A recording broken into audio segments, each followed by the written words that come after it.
దేవుని పరిశుద్ధ నామానికి మహిమ కలుగునుగాక. యేసయ్య పరిశుద్ధుడు, పరిశుద్ధుడు. ఆయన మనల్ని కూడా పరిశుద్ధులుగా ఉండమని చెప్పాడు. మనం పరిశుద్ధంగా జీవించాలని ఆయన ఆశపడుతున్నాడు. ఆశగల ప్రాణాన్ని హృదయ వాంఛలను తీర్చే దేవుడు మనకున్నాడు. ఆయన మన ప్రభువు అయిన యేసు క్రీస్తు. మీకా గ్రంథం 4వ అధ్యాయం 1వ వచనంలో చూస్తే, అంత్య దినములలో అంటే ఈ రోజుల్లో, ఇప్పుడున్న కాలంలో వ్యవస్థ, దేవుని కృప, పాపము, పశ్చాత్తాపము, రూపాంతరము, ఇవన్నీ కూడా మన ముందు ఉన్నాయి. ఏది కావాలని మనం అపేక్షించాలి.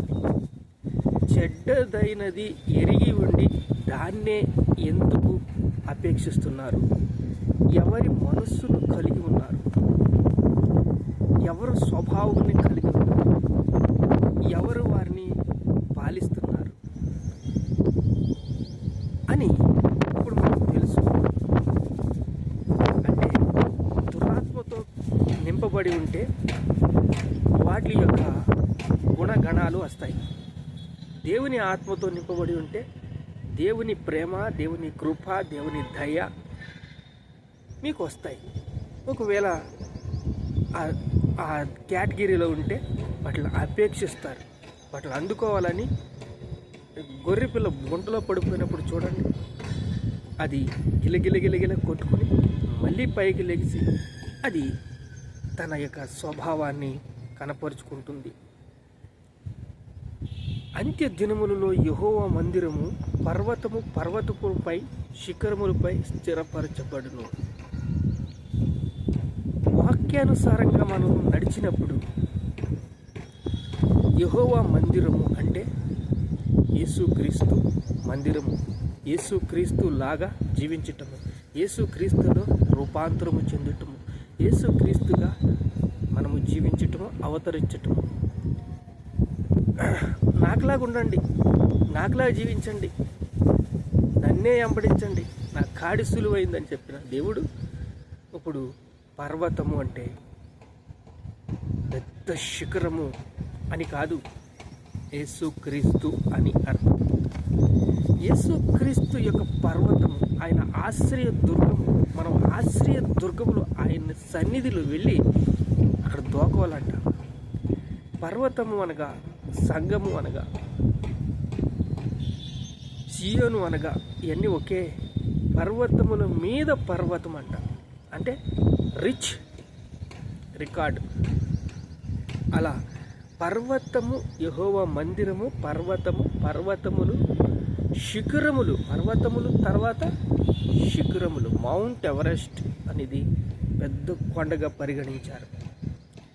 అలాంటి కొండలు, ప్రాంతాలు, పర్వతాలు శిఖరములుగా స్థిరపడుతుందంట. స్థిరపడ్డ కొండల కంటే ఎత్తబడ్డాక ప్రవాహము దానిలోనికి జనులు వచ్చెదరు. ప్రవాహములే జనులు దానిలోకి వస్తారంట. ఆ కాలము అన్యజనులు అనేకులు వచ్చి యాకోబు దేవుని మందిరికి వెళుదుము రండి, యెహోవా పర్వతములకి వెళుదుము రండి అని తన మార్గముల విషయము మనకి బోధించను. నేనే సత్యము, నేనే మార్గము, నేనే జీవము అన్నాడు. యోహాను సువార్త 8వ అధ్యాయము 31వ వచనం, మీరు నా వాక్యమందు నిలిచిన వారైతే నిజముగా నాకు శిష్యులయ్యుండి సత్యమును గ్రహించెదరు. అప్పుడు సత్యము మిమ్మల్ని స్వాతంత్రులుగా చెయ్యను. నా వాక్యమందు నిలిచి ఉండండి, నిజముగా నాకు శిష్యులు అయి ఉండండి. టెంపరవరీగా ఉండకండి, అప్పుడప్పుడు స్నేహం చేసేవారిలాగా ఉండకండి. నా వాక్యమందు నిలిచి ఉంటే నిజముగా నాకు శిష్యులై ఉంటారంట. అన్యజనులు అనేకులు వచ్చి యాకోబు దేవునికి మందిరానికి వెళ్దాం రండి అని ఒకరికొకరు చెప్పుకుని వరద వలే వాళ్ళు వస్తారంట. కొండల కంటే ఎత్తుగా స్థిరపరచబడుతుందంట. దీనంతటికి మనము ఆలోచించినట్లయితే ప్రయాణించి ఇచ్చినట్లయితే, ఆ ప్రయాణంలో ఎదురు చూస్తున్నట్లయితే ఈ ఫలాలు మనకి లభిస్తాయి. చూడండి, శ్రమ, బాధ ఎవరికి ఉంటాయో వారు ఎవరిని ఆశ్రయిస్తారు? దేవుణ్ణి ఆశ్రయిస్తారు. కష్టాలు ఎక్కువైపోతున్నాయి అనుకోండి, దేవానికి స్తోత్రం, నన్ను చూడు దేవా అంటే అంతే, అంతకన్నా మించింది ఏముండదు. ఇప్పుడు లోకములో ఉన్నాయి, కానీ లోకంలో ఏమున్నాయండి?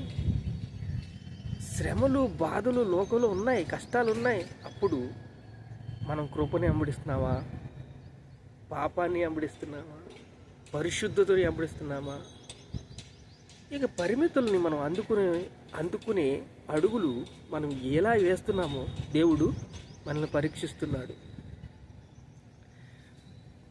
2 కొరింథీయులు రాసిన పత్రిక 4:18 బాహ్య పురుషుడు అంతకంతకు ఎదుగుతాడంట. చూడండి, బాహ్య పురుషుడు అంటే మన శరీరము కృషించినను ఆంతర్య పురుషుడు దినదినము నూతన పరచబడుచున్నాడు.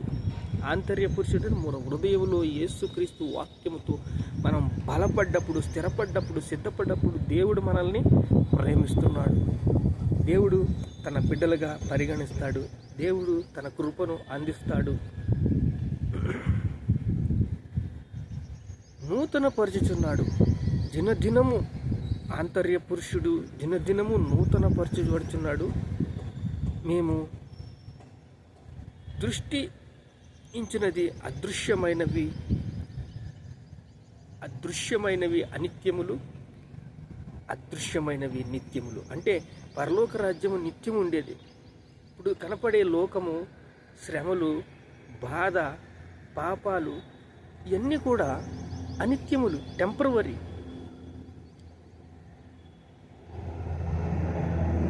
కార్యాచరణ, వ్యక్తిగతమైన అలవాట్లు. వాక్యాన్ని మీరు ఎప్పుడైతే ప్రాసెస్లో పెడతారో, వాక్యాన్ని ఎప్పుడైతే ప్రసిద్ధి గాంచుతారో, వాక్యంతో మీరు పెనవేసుకుని ఉంటారో, మీ కార్యాచరణలో దినమంతటికి దేవుని కృప మీకు అందుతుంది.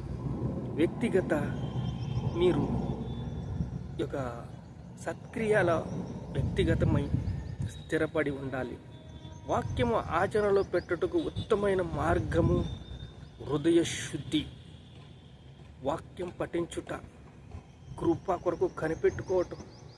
కొండల కంట ఎత్తుగా ఎత్తబడాలంటే MBBS చదువుతారు, దానికన్నా ఇంకా MS చదువుతారు, ఇంకా ఉన్నాయి చదువులు, పై చదువులు ఉన్నాయి. దాన్ని పట్టుకోవాలన్న ఆతృత ఉంటుంది, అపేక్ష ఉంటుంది. దీనికి అంతటికీ కారణం వాక్యము. దేవుడితో కనెక్ట్ అవ్వటం, దేవుని సంబంధం ఆచరణలో పెట్టుటకు ఉత్తమమైన వాక్యాన్ని ఆచరణలో పెట్టండి.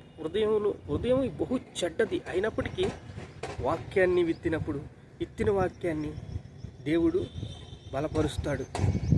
క్షణమాత్రముండు చులకని శ్రమ మా కొరకు అంతకంతకు ఎక్కువగా నిత్యమైన మహిమ కొరకు కలగజేయుచుంది. ఎలా అనగా, మనము క్షణమాత్రముండి ఈ చులకన శ్రమ మనల్ని దేవుని ప్రేమలో ఐక్యపరుస్తుంది. నమ్మకంతో మనం ముందుకు వెళ్ళాలి. నేను బ్రతికున్నదంటే దేవుని కృప కొరకే, నేను బ్రతికి జీవించుచున్నానంటే దేవుని కృప కొరకే అని ఆయన కొరకు ఆధారపడి ఉండాలి. చూడండి, పర్వతములు పైన పర్వతములు, శిఖరములు పైన శిఖరములు, కొండల కంటే ఎత్తుగా ప్రవాహం వచ్చినట్టు జనులు దాంట్లోకి వస్తారట. కాలమున అన్ని జనులు అనేకులు వచ్చి యాకోబు దేవుని మందిరానికి వెళ్దాం రండి అని చెప్పుకుంటారంట. ఈరోజు దేవుడి వాక్యం కోసం ఎంతోమంది ఆధారపడుతున్నారు. దేవుడి వాక్యం కావాలి, సమాధానం కావాలి, కృప కావాలి, దేవుని దయ కావాలి, దేవుని ప్రేమ కావాలి, దేవుని కృప కావాలని ఎంతో వెంటాడుతున్నారు. వాళ్ళకి సత్యము దేవుడు వాళ్ళకి అనుగ్రహిస్తాడు. దేవుడు వాళ్ళకి ఆత్మీయ నేత్రాలు తెరవజేస్తాడు.